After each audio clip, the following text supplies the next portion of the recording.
What you want, when you want it, where you want it. This is The Mesh. First book of This is Red what? RedPubPod, Are we going to a pub? a podcast RedPub. from Redhawk Publications. Like you did, practicing all the way in on my car. Welcome to RedPubPod. I'm Richard Eller. One of the things I noticed about the recent literary festival is that though we are a community of writers, we're more a community of readers. And that is an important element for today's podcast because there is a new bookstore in town. And we're hoping that it is a gathering place, a mecca really for readers. It's called Libreria. It's in Newton. And our guest is David Fiorentino. Thank you. Thank you for having me. And with us today is Patty Thompson, our editor-in-chief and our administrative editing guru who knows how to make a book sing.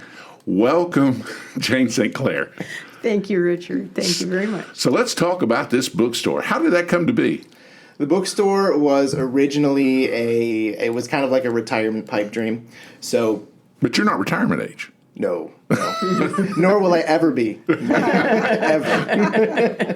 It started as this idea of like, every time we go out to different towns and we go on vacation and things like that, my wife and I, we always look for a metaphysical shop, music shop, really good restaurant, bar, coffee, that kind of thing, and we have to hit a bookstore. Have to.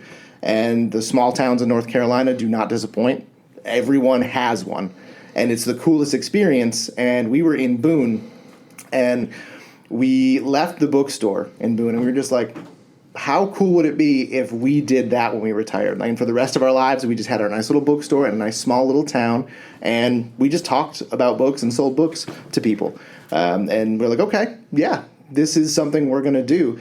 And of course, we put it out there in the universe, all that energy out there, and we started seeing things kind of start to turn in Newton. Businesses were closing, businesses were opening, and we came across a fellow by the name of Ricky. He is a part of the family that owns Xander's Cafe there in town, and he was in there cleaning it up, and we just happened to make eye contact with him, and he just, big, bright smile, waved at us, came walking out, started talking to us, gave us a tour of the place, and we're like, oh, this would be a really cool bookstore, but it's huge, so we would need like a market piece and all these kind of things, and it got really big really fast. So we told him to talk to the family about it and see, if there was anything there.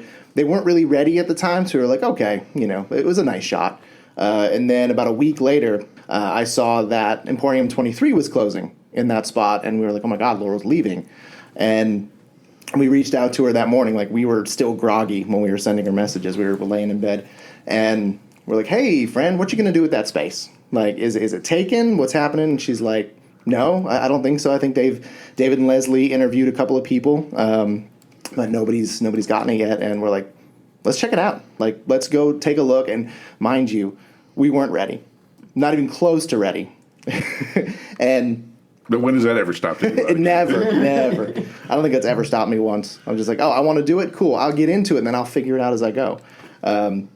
So we went in, we met with David and Leslie. We maybe took 5 steps in the place, looked around, and we're like, this is a dream come true. This place is beautiful. It's begging to be a bookstore. And once we told David and Leslie that we wanted to keep the shelves intact and use them as displays for books and things like that, they fell in love with the idea, and then we were signing the lease a week later.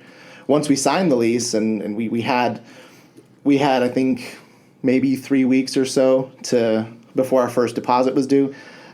We had a school bus at the house. Before my daughter was born, we were gonna work on it, turn it into a schoolie, and then we were just gonna live on the road. We had a little porch on the back. We had all these plans, and after living in an RV for about 9 months, with a 7-year-old, well, at the time he was 4, 5. We were like, this is impossible. We add another kid to this? Like, no, we need a little more space. They need a yard, that kind of thing. So we moved into the house, and then the bus just sat for a couple of years. So I always knew the bus was going to sell when the next chapter was going to start. A friend of ours out in Pittsburgh, she reached out and she's like, hey, I saw your bus is for sale. How is it still for sale? Like, yeah, it's been on Marketplace for about 2 years. And, we've gotten some of the funniest messages about it. Nobody actually interested in buying it, but just weird messages. And I drove it out there to her. She checked it out, fell in love with it, handed us like $5,500 cash. And that was the seed money to get the bookstore started. So we were able to pay our deposit, buy our first, few rounds of used books. And we fully planned on just going in with used books. But we were able to fund it with some more savings and a little bit of money that we had. And from that point to now, it's been, we just, when we get a little bit of money, we have some personal money, we just dump that back into the store. What we've seen with what it's done to the community, it's worth every penny. So very, not super thought out, but it's the most authentic thing we've ever done. I would describe it as fortuitous, because we love a good bookstore, do we not? Oh my God. Absolutely. Yeah. But not enough independent books. I mean, there was a time when Morganton had 2 independent bookstores. And Morganton, again, that's in western North Carolina. But Catawba County, where we live, we had 0.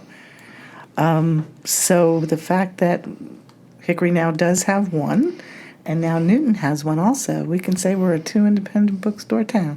That's true. County, I guess, yeah. It's a nice thing. Yeah. And as you said, that Newton, I mean, it builds that culture, that community that is Newton, right? Absolutely. I mean, it's serendipitous, too, because the New State Cinema has just come onto, into Newton, and then we have NoHo Arts Collective, and you all. It's kind of this beautiful triangle of culture that's right there on Main Street, or North College Avenue. College, yeah. Yeah, 111 North College Avenue, That's right. Yes. But it's such a great. Who can boast that of a small town where you can walk into Courthouse Square and have all of those things in one place? So this is kind of the thing that was the missing piece. Really feels like, yeah. Kicking and screaming, Newton is coming into its own. Well, it's a very picturesque downtown area. You don't get Right. that very often. A town that has maintained that identity in that way of what that core downtown is. And you're right there. Right. We're Yeah. in the heart of it. I feel like we are so extremely fortunate that we have this beautiful space that's very original to what it was when it was built. You see it in the old pictures. You can recognize our building right away, which is like my favorite thing as a history nerd. But you couldn't ask for a better spot. When you walk by it or you drive by it, it just pulls your attention, and that we made use of that front window to the best of our ability to show people, hey, like, I'm not going to put displays up here. The display is what's going on in our store. It's you want to see the people, the books, the ambiance, and the little chillatorium in the middle that you can see all those old sofas. Yeah. Well, the other thing I think is genius, and you just sort of flew by it a minute ago, was that the shelves are perfect for book display areas. What used to be a clothing store, right? It was, yeah. Yeah, Coley Gurley. It was when it was built. It was like an automobile sales place, car sales place. There was another car sales place after that, and then it moved more into clothing retail, which is what we're more familiar with. Those shelves are handmade in Charlotte, delivered to the building in 1950, and they've been installed there ever since. And the shelves are original. They bow, they warp a little bit. You definitely need bookends and the occasional shim to keep things level, but it's such a beautiful problem to have because there's so much character to it, and the way it complements what we do, you just couldn't ask for a better setup. Last week, I was at Malaprops in Asheville on Thursday, and then Thursday evening I went to City Lights in Silva. And it's interesting. Some of my favorite independent bookstores have that little comfortable vibe. They're not spit and sparkly, Barnes & Noble / Starbucks looking. Right. They're not. Buy the book and get out of here. Right. But they're welcoming environments where, again, I know you've used the term third space. Right. But all of them are like that. And when we were at City Lights, they actually have a back room that it's their Appalachian regional reading room. But at the same time, when it comes to an event, they pulled out 30 seats and they made it work, okay? So, I mean, that's the thing that I like about these independent bookstores. They're quick, they're nimble, and they're able to kind of meet what the needs are. So, again, I'm very grateful that you're in our little Thank town. you. We're so happy to be here. And you're right, piggybacking off of that, I've met spoken to a lot of other independent bookstore owners, and they're just the coolest people. They're so creative. They're so unique, and the way they approach a problem or approach a situation is so different from what you'd expect. It's truly inspiring. I've spoken to I think it was in Morganton. There was a bookshop owner when we first kind of knew we were going to have the space, and we were kind of doing some research. I reached out to her, and she with open arms answered my questions. She helped me just kind of feel comfortable settling into, like, okay, I can do this. And she let me know, like, when you get things open, let me know. I'll come down and check it out. She has not come down yet. But I knowing how busy we get as small business owners, I don't hold it against her. I'm working round the clock. And even when I'm laying there in bed trying to sleep, I'm like, oh, I need to place that order. And, oh, this thing's going to happen this week, and so on and so forth. So it eats you up before you know it. Oh, yeah. Yeah. And we have our own event coming, do we not? We do, as a matter of fact, and I'm grateful that you were open to this. And of course. It seems like it's going to be an amazing collaboration between 3 attorneys. We've published 4 attorneys total with all the books we've gotten out, but 3 in particular are relatively close by. 2 live in the county, 1 lives in Asheville. So this is going to be the first time that we're going to have 3 lawyers in a row. This will be interesting. We'll see how it works. But they're all fun. They're all engaging speakers. They're also very creative writers. But we've got John Ray, who wrote the novel Lifer. We've got Austin Allran. He's from Catawba County, and he wrote The Legend of the Isle of Cats, a novel. And we also have retired prosecutor Jason Parker with his memoir, Prosecutor Boy. And all 3 of them are going to be at Libreria on Saturday, June 13th. 1 o'clock. It's free. So we hope that folks will come out there and enjoy listening to 3 attorneys talking about how their legal and public service work has kind of transformed them into the creative writers that they are. So this will be kind of fun. It's fascinating. Now, you would think the legalese of it would just bore you to tears, but those are 3 of the liveliest books that we've got. I mean, when you read John Ray's book, you can see it being a film right off the bat. I mean, it is episodic like that, and just shows how, and there's a lawyer as a protagonist in this thing, how, less than lawyerly they can be. Right. Less than lawyerly. I like that. Yeah, and come to think of it, Austin's protagonist is also an attorney/public servant. Mm-hmm. And Jason's is a memoir, so, I mean, it's his trek to becoming district attorney. Yeah. So they're all coming from a bit of a different angle, but together it's going to be a lively event. Now, do you have events like that regularly, or are you looking for more? How does that work? We have events like that constantly going in the background of our brains. We do everything from author speaking events, author signings, which we do on a very regular basis. We have a wealth of independent authors on our shelves, much like the authors from Redhawk, although y'all are technically not independent in that sense. Y'all are still a local, and We think of ourselves that way. yeah, it's a very independent type publishing. And we have authors like that coming through all the time, from Catawba County, North Carolina, South Carolina. I have authors coming in from Texas, Oklahoma, things like that, to come and just check out our store and meet our community, sign books, and just have a great conversation.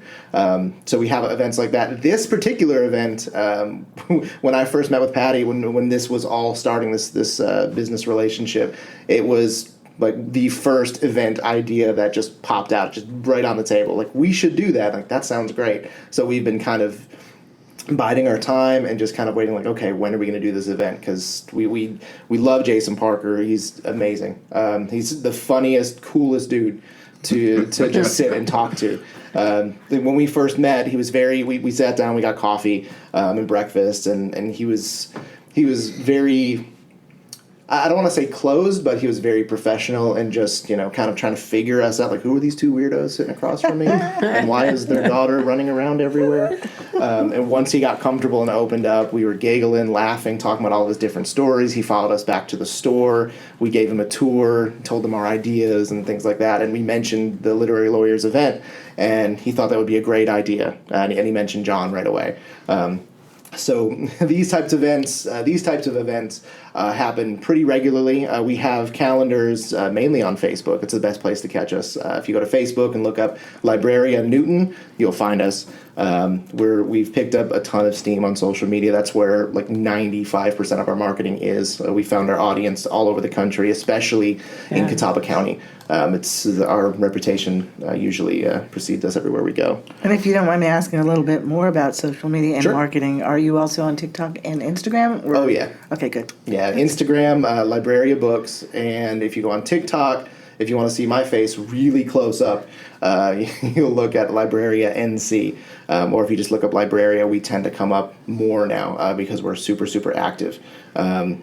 I run the TikTok side of it. Crystal, my wife, she runs Facebook, Instagram. She's phenomenal with keeping people up to date and just doing fun posts and keeping people really engaged and wanting to ask us more questions. And I am, flying by the seat of my pants on TikTok, having a blast, just being myself and just trying to let people know what's going on at the store, but also getting very distracted because my brain is very ADHD, and I think people enjoy it. Are you able to somehow capture the typical person who comes into your bookstore? Are they from Newton specific, Catawba County, Western North Carolina, out of state?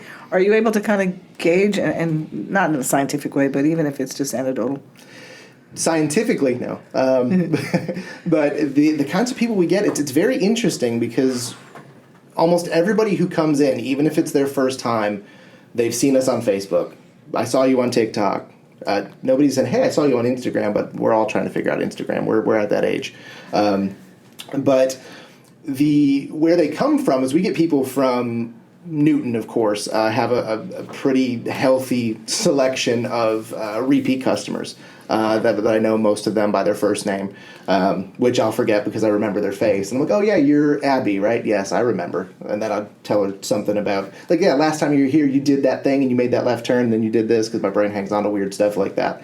And then we have people coming from Morganton, Charlotte, Statesville. I had a big group of people come in from Nashville. They had seen us on TikTok and they were in town for a wedding and they knew like we had to come check this out. And my favorite story, and it's not really a story, but I had someone come in and they were from, I want to say Lenore. But she had said to me, she was like, I saw you on TikTok. I've been following you since the beginning, and this place was just on my bucket list to come check out. And that still sticks with me because we're still a month and a half old or so. But to make that kind of impact is really impressive and really, really touching. It's humbling for sure.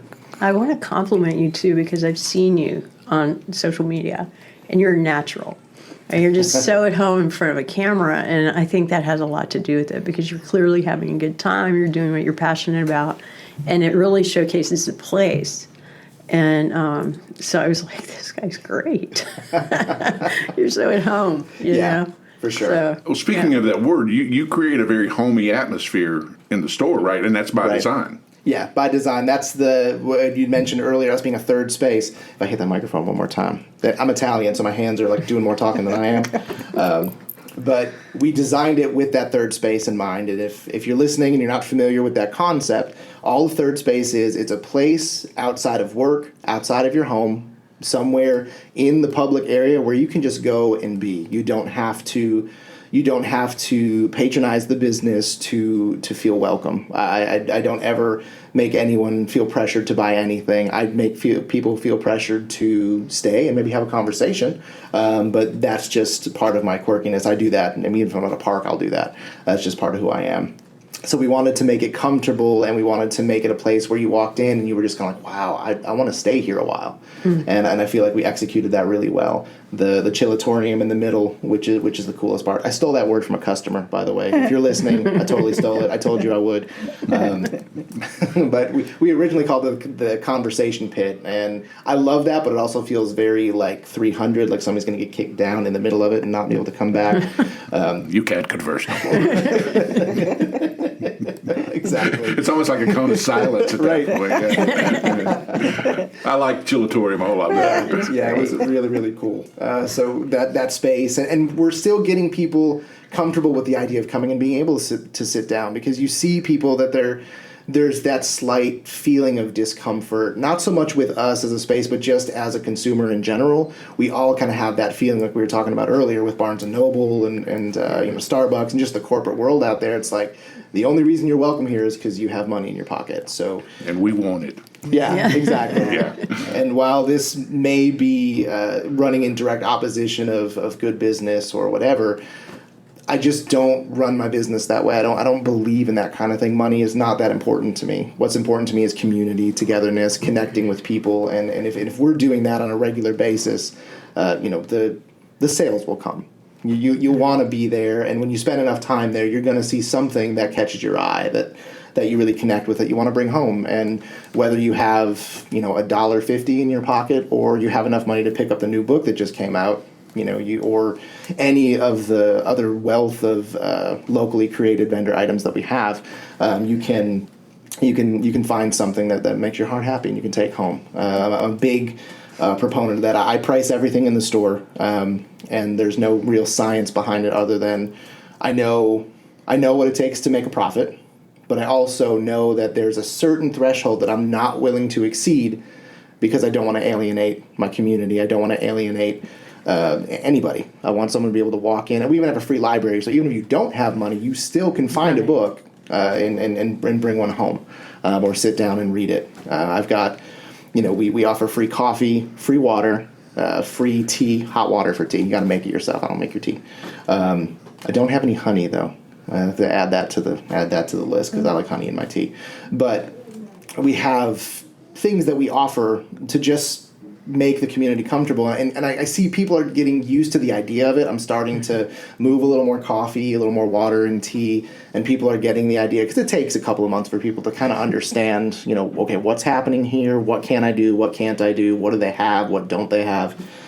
So it's about being patient and just providing that same consistency for them, that consistent welcome, stay a while, let's have a conversation kind of feeling. Yeah, but you got to be heartened by this because you've been open, like you say, a month and a half, right? Yep. And to have this acceptance at this quick turnaround, I would never have predicted for any new business. But that's got to feel good. Oh, it's done for me what nothing else I've done in probably the last 10 or 15 years has. I've had a wealth of different types of careers and opportunities creatively, to write, to perform, things like that. And what this bookstore has done for me has trumped all of that. I get to meet amazing people every day. Sometimes it's just a couple people. Sometimes it's, maybe 15 or 30, depending on the day of the week. And we have great conversations. I like making people laugh when they come in. That's my goal, is just to make somebody crack up a little bit, especially the real serious ones. Those are my favorites. I'm like, I'm going to get you to laugh before you leave. Even if it's at my expense, I don't care. That doesn't bother me. So it's the response has been very humbling and overwhelming. To even be sitting here right now talking to the three of you about our store, I never imagined that a month in or a month and a half in I'd be at this level doing this unless I was running it myself. But David, you put in all the work, man, and you know this too, because it's like you actually sought us out, and we aren't the only ones, because I know that you actively sought out collaborators and community people that you knew were either important for your success or people that you wanted to play in the sandbox with. Yes. And it was kind of funny. I was excited that you were coming on board. We all knew it's going to be a new bookstore in Newton. And I'm like, oh, I can't wait. Maybe one day I'll talk to him. And then I'm hearing everyone saying, oh, I spoke to David. Oh, my God, new bookstore. And I'm thinking to myself, darn it, when am I going to hear from him? And you finally reached out, and I knew that day was going to come. But I think I might have even yelled. I knew one day you were going to call me. No, it wasn't a yell. It was very calm. It chilled my bones. You were just like, I knew you were going to call me David. I felt it through my whole body, right down the spine. Because everybody said the same thing about you. It's like, oh, have you talked to Patty yet? You should talk to Patty. Here's Patty's number. You should talk to Patty. Patty's great. Patty does this. And I'm like, I need to talk to Patty. And finally I had the courage one day. I'm like, I'm going to cold call Patty. We'll see what happens. No, and it was like, okay, this is going to be our sandbox partner. Yeah. And we've got lots of good partners, but not a dedicated bookstore like this in this way. So, Right. And from your perspective, you've seen people, I mean, you've been there and you've enjoyed the experience. What do you think? Absolutely. I mean, I've been there probably a half dozen times already, and just stopped in to browse and stopped in to admire your chairs. You had these beautiful vintage chairs, and I'm like, fun fact, my great uncle started the Cully Girly business, and its currency was stories. He sold beautiful men's clothing, no doubt, but what drew people in were the chairs, because he had a configuration of chairs and he had a screen where they watched the game. But it was the people who come in because he was a really good storyteller and he would attract storytellers. So it was the same kind of thing. Wow. People would hang out there for hours. The aura is there. The aura is there. Yeah. And it's like, you guys, it does my heart good to see you all there and just feel, I know, I'm like, yeah, this is great. Perfect synastry or whatever. And I don't want to ignore the fact that we are fortunate enough to have an outlet for our books in Hickory, which would be Tasteful Beans. Yes. That's how I know y'all exist. Who is our sponsor. right. And we want to thank Scott and all the great work he does, especially in the poetry realm. But he has other books as well that we've published that you can go down there and enjoy. And so this is kind of a Newton counterpart of that, a little different wrinkle, but still the idea of a third space, a place to come hang out. And I love that idea. Right. Tasteful great. Bean is amazing. It's my favorite coffee in the area. I enjoyed black powder coffee, but the experience when you go into Tasteful Bean, it's immediately welcoming.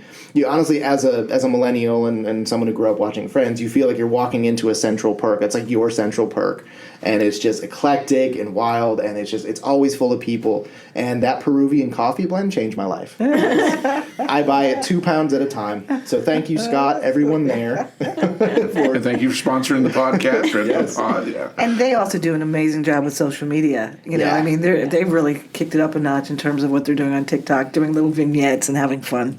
And like I say, you're successful, but it's directly attributed to the work you've put into it between coming up with the community partners before you even opened, and then also your social media engagement. So you've done the work and you deserve it, and it's only going to get bigger and better. So I'm excited for you. That's the way I feel, and getting a little more information on that, it was really important for me starting out I knew this wasn't something that we were going to do alone. When you do something at this level and when you're entering a community and you really want to bring that community together, and not just the businesses on that street, but the people that live in the area that are right there in the heart of the city and on the outskirts. I live on the outskirts. I'm like 6 minutes away from the store. But to really connect and engage with all of those people, we also need a wealth of other creatives and other people in our general network that understand what we're doing, that share similar values. They don't all have to be the same, but we all share very similar values. We love creativity, we love community, we love being able to connect and share these stories and share these types of experiences with people. So I knew going into it that I wanted to connect with as many people as I could, not to make my business more successful, but to make my business more authentic to who I am and what I stand for and the values that are really important to me. Getting to sit down with you both and talking about the Redhawk shelf, which, by the way, is now up and fully put together finally. Yeah, right. It's all in one place. Yeah, we love that. Yeah. Right. And you'll see all the books that I recognized, which really got me well acquainted with Redhawk Publishing. It all started with Jason Parker's book. I've said it to him, I've said it to his wife, I've said it to everybody that talks to me about Redhawk. That Prosecutor Boy for me is the most standout, recognizable Redhawk book that is out there. And that's for me, and that's subjective, but We'll hang our hat on that. right? Yeah. And then, getting behind that and then seeing all these other great authors with these awesome stories, like The Legend of the Isle of Cats, like the way there's horror and faith and these bigger questions and themes all wrapped up in this book. It's amazing. It's something that you're not going to get from a traditionally published book in most cases. They're out there, but it's a lot harder to find. But when you have independent creators and a publishing house like yours that really leans into authentic storytelling and isn't trying to be what's successful or trying to mirror something that's making money. What you're doing is you're taking genuine, real storytellers and giving them a space and a voice, and that's amazing. So thank you all for doing that and being able to do that, and then being on our side of it, being like, okay, we're going to support businesses like yours. We're going to support those authors, and even if they're not signed with any publisher, if they have a great story and they poured themselves into their book, I want to read it and I want to carry it and I want to share it. Are you working with self-published people? Which I yeah. always encourage, to be honest with you. Everybody has a right to get out there, so. Oh, yeah. We are working with independently published authors all over the United States. I'm working out a deal with an author from Australia to be our very first our first international independent published author. That's really hard to say. And she's super excited, so are we. We just have a few more messages to exchange and just kind of figure out the logistics of all of it. And of course, I always like to offer help with shipping for them. Most of the time they don't take it, but I always like to offer like, hey, like we'll at least cover something for you as a sign of good faith, because we run a lot of deals on for independent authors on consignment. So that way it keeps our pockets from getting too empty, but it also provides just an amazing selection of stories across all different genres. And so independent authors, if there are any of y'all that are listening, thank you so much. You have no idea what you've done for my family, what you've done for my business, what you've done for me personally. And thank you for those of you who have signed your books that are in my collection now. I have a whole shelf at home that I'm building that's just independent authors that I've met that have come through the store or have sent me books. I mean, y'all are another huge piece, arguably probably the biggest piece of what we do, because we knew from the start that we wanted to support y'all and really give you a space and a place where you could stand on a platform and be like, hey, these books, while they're not published by Macmillan or Source or Hachette or Penguin, they're still great books. And I love the idea as a business of being able to challenge the reader to know what a good story really is. Because the more science with that is, when you see books that are like, oh, this is the new book coming out, from, Stephen King or, your Alice Feeney's, things like that. You know what to expect, and you get a lot of that from your publishers, where it's like they're telling you what's coming out. So okay, this is probably going to be a good story. I should check it out. But when you get presented by us weirdos, you get presented with these books like, hey, if you dig this kind of author or this kind of genre, like, you need to check out Cy Harrold. You need to check out Eric Sweat. If you really like, sci-fi fantasy, check these guys out. They're amazing writers. And it really builds a strong connection, because we build trust with our community. We recommend books that we really feel strongly about, and we carry books that we love and that our community loves. And it's the turnover rate from traditionally published to independent and local has been growing every single week we've been open. Just like bookstores, remember Borders, Books A Million? Oh, I miss Borders. All those big box bookstores are gone and consolidated. Now there's one. It's Barnes & Noble. It's the same thing that's happened with publishing, right? Yep. Used to be tons of imprints, and now it's the top 5. And so what we're seeing is, but there's more authors. As a press, we're giving an opportunity for those voices that aren't going to make it to the New York City Big 5, but we make ourselves available to them. And it's kind of the same parallel path with bookstores. Okay, you know what? I will open my doors, give me your Tired, your Hungless, and your books, and I'm going to sell them even if they're self-published. It's like, in other words, bookstores that are independent and smaller presses, we are giving those middlings and those aspiring writers opportunities, and that's why we like independent bookstores. Right. And I think there's an argument that could be made about local being more authentic, in that all the great books written are not necessarily on the New York Times bestseller list. Right. It's only because they have the oomph to be able to promote them. But there's so many more things that are important to read. And if you read something from a local author, you're getting something from the kind of same pool as you are yourself. So there's, you understand it. It seems more authentic. It's, in a lot of ways, just a pleasurable read that you might not get otherwise. And that's kind of why we do what we do. And it sounds like that's why you do what you do. Exactly. to be able to connect the reader to something that they can really identify with, whether it's just simply like, hey, like this story takes place in a town that's 5 minutes from me, or it takes place in my hometown. You can see yourself more in that story. And what I've found as a reader of independent and self-published and locally published authors is it's a really cool experience, because you go into it with this idea that, okay, like I know this isn't traditionally published, so there's that small part of your brain that thinks like, okay, somehow you're looking for a reason for this to not be as good as, Demon Copperhead or whatever else that's out there. But that feeling you get over and over again when you're pleasantly surprised and really just overwhelmed with the idea that, wow, this is a really great book, and this is just floating under the radar. This is this book that easily has topped anything I've read in the last 3-4 months, and this is from Tricia Myers, who lives 15-20 minutes from me, who comes by my shop, and we just have, I can talk to this person, like I can text her and be like, hey, your book was awesome, what's up with this part? And it's an experience that you just can't get anywhere else. Try that with Stephen King. Right. I can imagine if he ever walked in the store, I feel like time would just freeze and he would just stand there staring at me, and I'm like, okay, I gotta make this dude laugh. Quick question. So you've got a home base for well-told stories, right? And you have clearly this incentive to reach out. So what would be your wish list for programs to come or partnerships so we could help everybody in the community can kind of jump in and, make sure that you do exactly what it is you want to do in terms of building a legacy of community here? Right. That's a great question. That's definitely one that this is one I wouldn't shoot from the hip.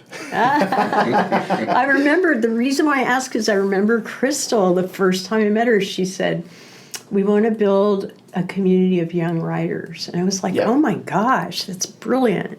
Like, who says that in a bookstore, And I love that. And then I came in the next time and there were all those chairs. So that's why, next question. Yeah, it's, when it comes to visionary things and building a lot of those programs, Crystal is, she's the visionary. She's brilliant. She told me not to talk about her today, but I can't help it. Crystal. She's such an integral part of the business and of the community outreach and the things that we do. And I get a lot of the love because my face is out there just staring at everybody through their phones.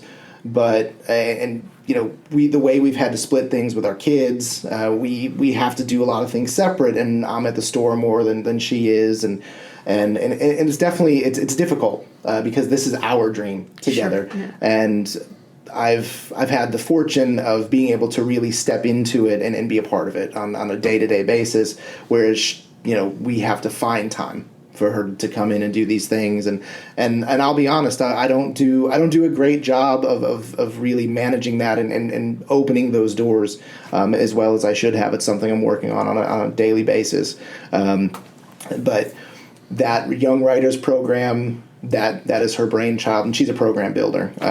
She's done it around Catawba County for years. She's a mental health therapist, and she's built multi-million-dollar programs here that are still running today. Oh my gosh! There are businesses that run based off of what she built, and it's super cool. And I get to just stand next to her and be like, oh, I got a bookstore. Which is no small feat in its own right. No, but that's the way I really approach it. Thank you, Crystal, for giving us David. Yeah. giving David time to do what David's doing. Well, the birth of this partnership is incredible. Right. And to answer your question, the Young Writers Program is a really, really big thing we want to do because we want to encourage kids to read, to write. Yes, so much. And we have our Free Book Friday program, which is picking up steam. I think people are still getting used to the idea that I can come and get one for free. It's like, yes, you can. I've got a ton that I give away.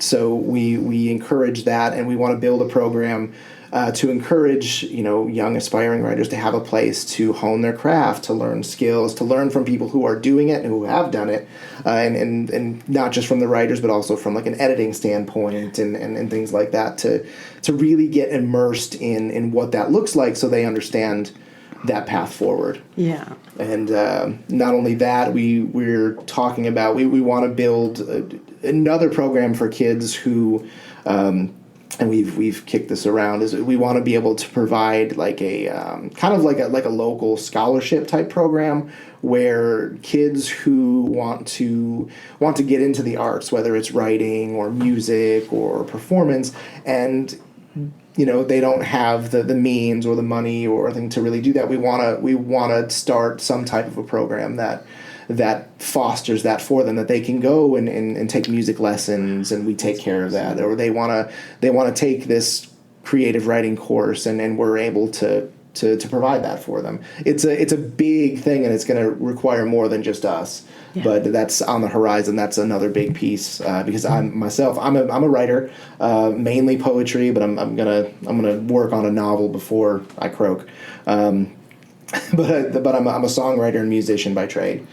So that's I know how difficult it is growing up with not a whole lot, and being able to have a space, like have somebody opens that door and they're just like, hey, come do your thing. Like, I'm going to teach you, or I'm going to make this possible for you. So we want to be that space for people. I think you find a lot of people who would love to partner with you and help you realize some of these things. And I'm looking forward to a very nice long conversation when this pod is over, because we have some ideas for you, David. Oh, boy. But I know that we have to kind of wrap things up a little bit. Yeah, we do, but it's fascinating. And I guess if you can't get enough like we are about this, the next best thing you can do, maybe even better than this, dare I say it, is to go down to Libreria. Now talk about your operating hours and that sort of thing when people can come. Right.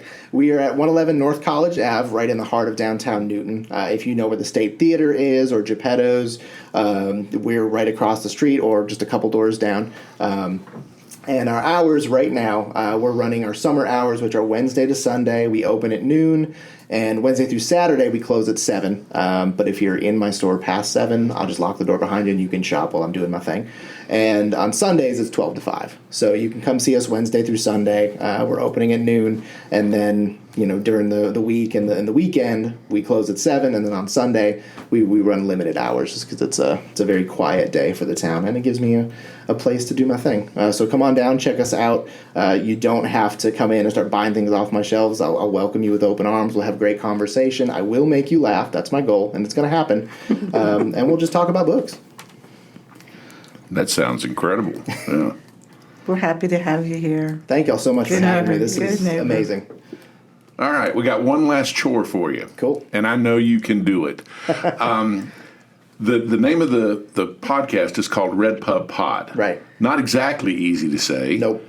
But can you do it? RedPubPod. Boom. First attempt. I've practiced. You didn't hear the attempts, when we first booked this. I was red what? Pub. Are we going to a pub? Is this happening?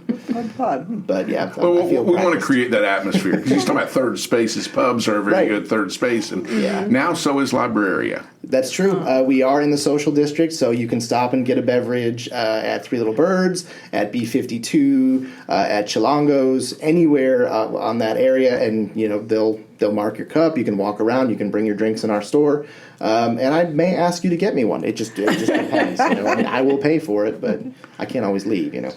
So it sounds like you got a very fraternal setup down in Newton, because you got all these other businesses that are joining together to create a really nice atmosphere. Nice. Right. It's what Newton has done in the last year and a half has been amazing. We talk about it with people that are coming in all the time. They've used to live in Newton and they're gone, and they come back and they're like, this place is so different now. It's like, yeah, there's a lot of hope was really built into this town, because you could feel it even when there was nothing there. You could feel that Newton was something. And now that you've got NOCO Arts, which Kat and Tracy, I have to say, they welcomed us with open arms the second I told her, like, hey, I'm opening the bookstore here. Just immediate friendship and a beautiful partnership ever since. So thank you all for being amazing. You're the best people I know. And you can, with NOCO Arts and us, and you've got great Mexican food with Chilongos, got El Baton, which you have Peruvian food, which is so cool. definitely try that. I've heard nothing but good things. We really created this atmosphere where all the business owners, like the girls at Rabbit Hole Gifts, they're awesome. Kelly down there at Carpe Crustum. We couldn't really build a partnership per se, but we have some ideas together just because it's more beneficial because she's like the block over. But we're all in this together, and we know that in order for us to be successful, Newton needs to be successful, and the only way Newton is going to be successful is if we do this all together. And we have a great relationship, all the business owners. We talk on a regular basis. We're always coming up with ideas to partner up and do these cool little things. We're currently putting together a little murder mystery event that's going to take place across like 4 or 5 different businesses, including ours. Wow. Definitely stay tuned to our socials for that. That's coming that's some neat. point this summer. I love that out of the box thinking, Yep. and that you're all in it together. Oh yeah, yeah. We couldn't do it without them, and I feel like we all fill some type of a niche or a need for each other. Like we did our competitive puzzling this past Sunday, the Sunday before, and we couldn't have done it if we didn't have tables provided by NOCO Arts and the Rabbit Hole Gifts. They provide us with tables and chairs so everybody could come and do their best puzzling, which was our most popular event today. We're doing another one probably next month or maybe early the following. We got to get our teams together. We already have 4 teams, so yeah, that's the thing. But it's just little things like that, whether it's borrowing a table or just being added to an event last minute. And we're hoping that as we move forward, we can return that favor to everyone who's really welcomed us with open arms. If there's anything I can do for them, I go out of my way to do it because it's so important to me to know that you've got somebody there who's going to take care of you and help you out, not because they're going to get something out of it, but just because that's what we do as humans.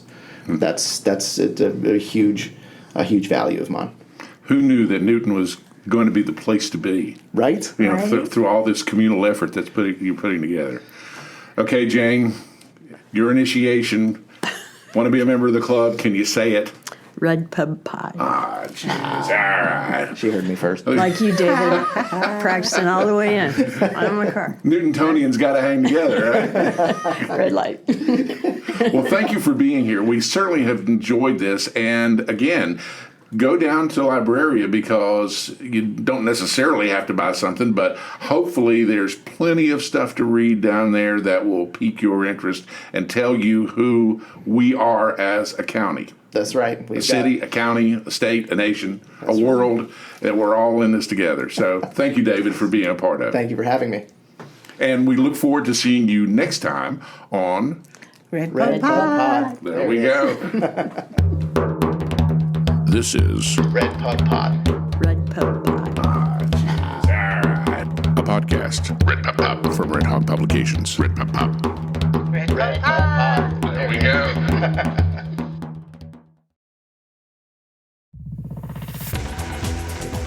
You've been listening to The Mesh, an online media network of shows and programs ranging from business to arts, sports to entertainment, music to community. All programs are available on the website as well as through iTunes and YouTube. Check us out online at themesh.tv. Discover other network shows and give us feedback on what you just heard.